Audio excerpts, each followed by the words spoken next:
Quando meu pai tinha cerca de 50 anos, ele adquiriu um papagaio cinzento africano. Ele sempre amou papagaios durante toda a sua vida, então fiquei feliz por ele ter conseguido um após se aposentar. Ele deu o nome de Kevin ao pássaro. Meu pai ensinou Kevin um vocabulário inteiro de palavras e realmente o treinou para entender o significado de certas palavras como olá, como vai, comida, obrigado, bom e algumas outras. Meu pai faleceu aos 70 anos e com isso, chegou a hora de meus irmãos e eu decidirmos o que aconteceria com Kevin. Meu irmão e minha irmã não queriam a responsabilidade de levar Kevin para suas casas. Além disso, seus cônjuges também eram contra. Mas eu não suportava a ideia de dar Kevin para um novo lar. Kevin era e é uma das minhas últimas conexões com meu pai, no sentido de que era seu melhor amigo. Então, decidi que levaria Kevin para minha casa. Coloquei sua gaiola na sala de estar da minha casa. Minha casa não tem porão, então a sala de estar é considerada o nível mais baixo da casa. Kevin é um pássaro moderadamente barulhento. Pode ser um tagarela em algumas horas do dia, geralmente mais cedo, mas mais tarde e à noite ele se acalma. Quando ele está muito barulhento, coloco um cobertor sobre sua gaiola e isso normalmente o acalma. Assisto TV na sala à noite para fazer companhia a ele e por volta das 10 da noite, vou para o meu quarto para deixá-lo dormir. Essa é basicamente a história por trás de Kevin. Cuido dele há 2 anos. Então sei exatamente como ele se comporta e quando ele está agindo de forma fora do comum. Falando em fora do comum, houve uma noite em dezembro, por volta das 11 da noite, em que Kevin começou a fazer barulhos enquanto eu tentava dormir. Durmo com a porta aberta, já que moro sozinho, e preciso ouvir qualquer coisa se algo estiver acontecendo na casa. Ouvi-lo fazer seus ruídos após escurecer, especialmente tão tarde da noite, era incomum sem dúvida, e algo estava irritando-o. Desci até a sala para ver o que estava incomodando-o. Ele estava completamente acordado no poleiro inferior dos 2 na gaiola. Ele me olhou e dizia coisas como olá, como vai, e seu nome, enquanto balançava a cabeça para cima e para baixo, movendo todo o corpo no processo, como se estivesse dançando. Tentei alimentá-lo, mas ele não comeu. Então o cobri com o cobertor, esperando que ele parasse. Estava na cozinha quando parei de andar porque ele ainda estava fazendo os barulhos e eu tinha a sensação de que ele não ia parar. Tendo que trabalhar no dia seguinte, não podia me dar ao luxo de perder o sono por causa dele. Realmente não sabia o que fazer. Ainda hoje, não sou exatamente um especialista em pássaros. Voltei para baixo e o descobri. Ele ainda estava fazendo sua pequena dança, balançando a cabeça e o corpo e fazendo seus sons de angústia. Não percebi até pensar que ouvi algo no armário da despensa, a alguns metros de sua gaiola. Caminhei até lá e coloquei a mão sobre o interruptor de luz da despensa, que ficava do lado de fora da porta. A porta tem um desses grandes painéis de vidro que muitas portas de despensa têm. Então, quando acendi a luz, vi o contorno de um corpo lá dentro. Meu instinto de luta ou fuga foi acionado e escolhi lutar. Abri a porta gritando, tentando fazer minha adrenalina subir, e puxei o homem para fora do armário da despensa, jogando-o no chão. Ele tentou revidar, mas facilmente o dominei e o coloquei em uma chave de pescoço, o que posso descrever como um estrangulamento. Ele era um homem sem teto de 50 e poucos anos, com o cheiro correspondente. Gritei para ele: "Quem é você? Por que está na minha casa?" Ele tentou agarrar meu rosto, possivelmente para furar meus olhos ou algo assim, mas continuei apertando seu pescoço e socando-o. Durante tudo isso, Kevin estava enlouquecendo na gaiola. Quando o homem no chão parecia fraco o suficiente, literalmente corri para o telefone mais próximo e voltei imediatamente, mantendo-o no chão enquanto ligava para o 911. O homem foi levado para a prisão, mas não tinha nenhuma identificação com ele. Nada. Ele era sem teto e não tinha nada em seu nome, e como tal, foi considerado julgamento à prova, o que significa que, mesmo se eu tentasse processá-lo, não conseguiria nada dele.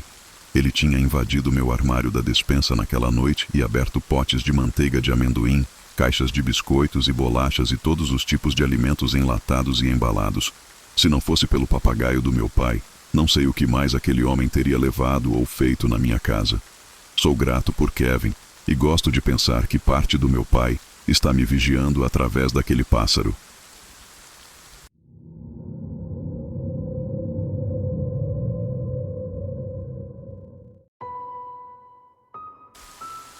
Essa história aconteceu quando eu estava no 3º ano do ensino médio.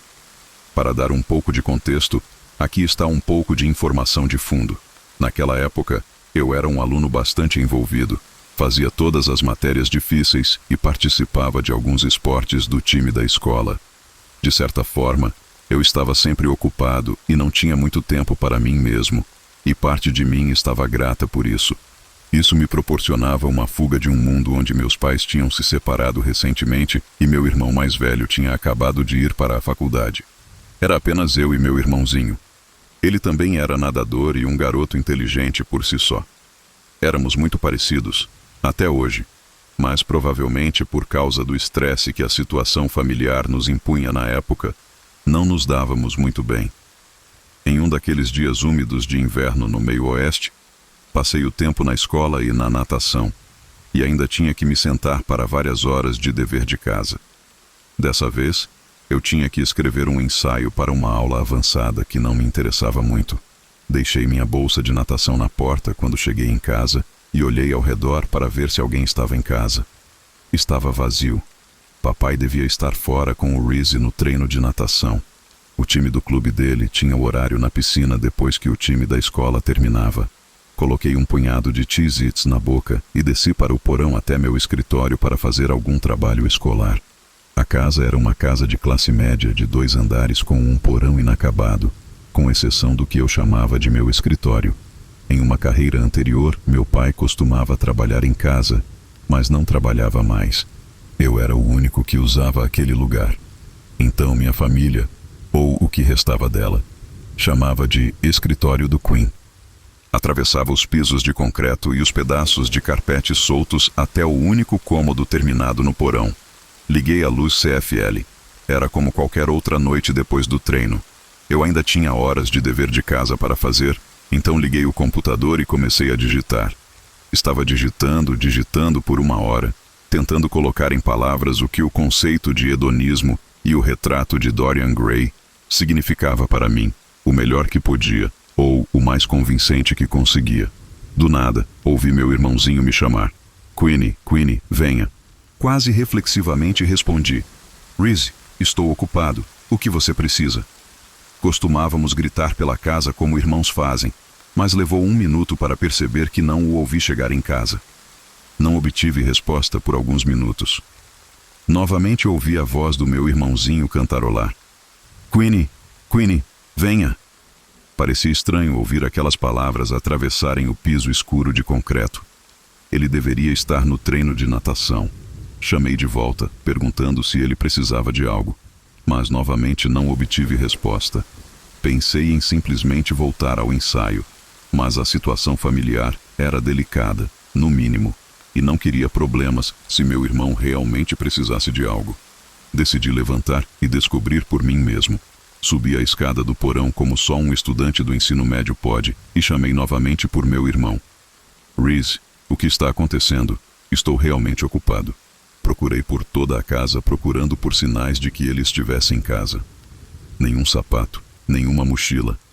Então, ele não estava em casa e não havia carro na entrada. O único motivo para meu pai estar fora agora seria para buscá-lo. Satisfeito, virei-me para as escadas quando ouvi a voz do meu irmãozinho soar. Queenie, venha. Dessa vez, cada cabelo do meu corpo ficou arrepiado. Simplesmente não fazia sentido. Ele tinha que estar no treino e, se realmente precisasse de mim, teria vindo até mim. Fui até a base das escadas do 2º andar e chamei novamente. Reese, o que está acontecendo? Você está bem? Por 1 minuto, nenhuma resposta. Reese, estou realmente ocupado. Pode me dizer o que está acontecendo? Silêncio por muito tempo, enquanto eu olhava para a escuridão da escada. Logicamente, eu não tinha motivo para acreditar que alguém estivesse lá em cima, até ouvir a voz de Reese falar calmamente desta vez, e não cantarolar da mesma forma. Queenie, venha. O quê? Perguntei sob minha respiração. Não conseguia compreender a situação. Fiz um inventário rápido de qualquer cenário provável. Invasão, voz errada, uma pegadinha. Eu teria visto algo a essa altura. Tinha que ser o Rhys, e talvez ajudá-lo me fizesse um bom irmão. Então, comecei a subir as escadas, meu coração batendo mais forte a cada passo, e estava prestes a chegar ao patamar do segundo andar escuro, quando ouvi o zumbido do motor da porta da garagem. Corri de volta pelas escadas e olhei pela janela. Era o sedã do meu pai, e ele e meu irmãozinho saíram do carro. Tropecei da janela até o corredor onde eles entrariam e senti meu coração quase parar de bater.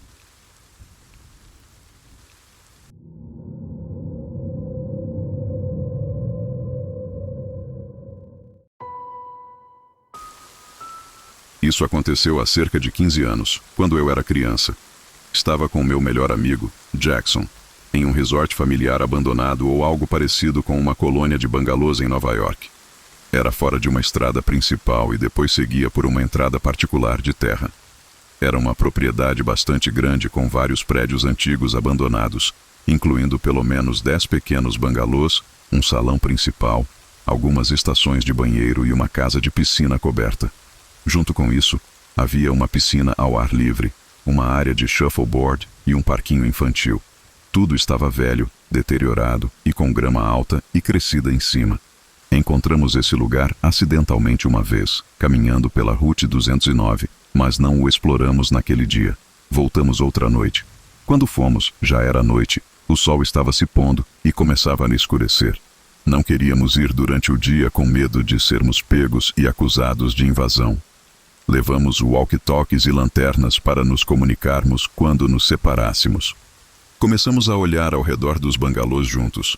A maioria deles parecia igual e eram relativamente pequenos, com 1 ou 2 quartos, uma pequena cozinha e um banheiro cada. Alguns tinham essas pequenas áreas de sala de estar. Depois de olhar alguns desses bangalôs, me separei de Jackson porque ele estava se movendo devagar. Tentei entrar no prédio que parecia ser o salão principal ou o escritório, mas todas as entradas estavam trancadas.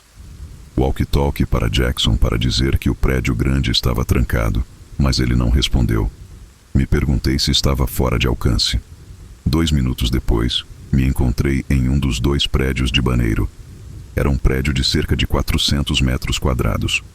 Não havia portas no prédio, o que era incomum, apenas 2 grandes aberturas. Uma para o banheiro masculino e outra para o feminino.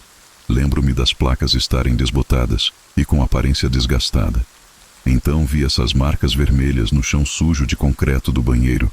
Agora, não vou dizer que pareciam pegadas ensanguentadas, mas não conseguia explicar o que essas marcas vermelhas poderiam ser naquela época, e ainda não consigo dizer com certeza agora.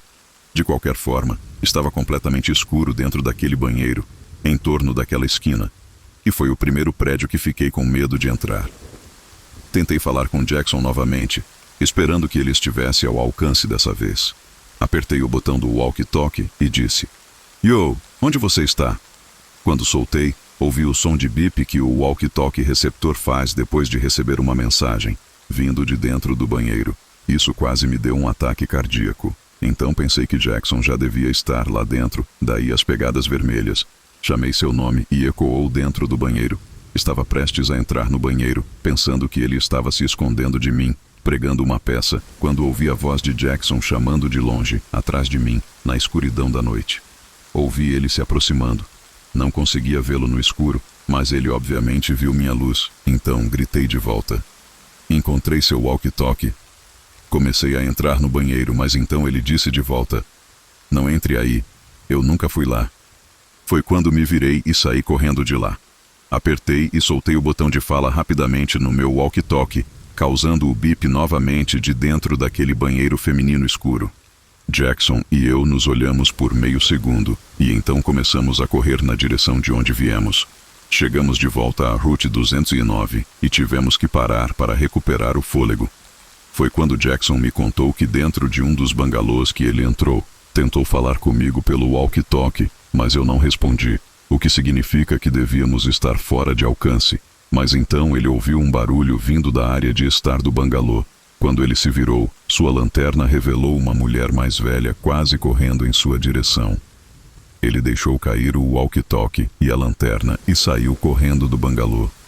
Ele correu no escuro e se escondeu, evitando fazer barulho com medo de ser seguido. Escondeu-se por um tempo questionável antes de olhar ao redor e ver minha lanterna atravessando o campo em direção aos banheiros. A explicação mais provável para mim foi que algum viciado em drogas estava se escondendo ou vivendo naquele bangalô abandonado e, por algum motivo, investiu contra Jackson e pegou seu walkie-talkie. O que ela estava fazendo naquele banheiro, quem sabe? Talvez drogas. Talvez o banheiro no bangalô não funcionasse. Mas o que eu não sei é porque havia um rastro do que parecia ser sangue lá dentro. Essas são minhas teorias, mas não consigo explicar tudo, e isso é a parte mais assustadora.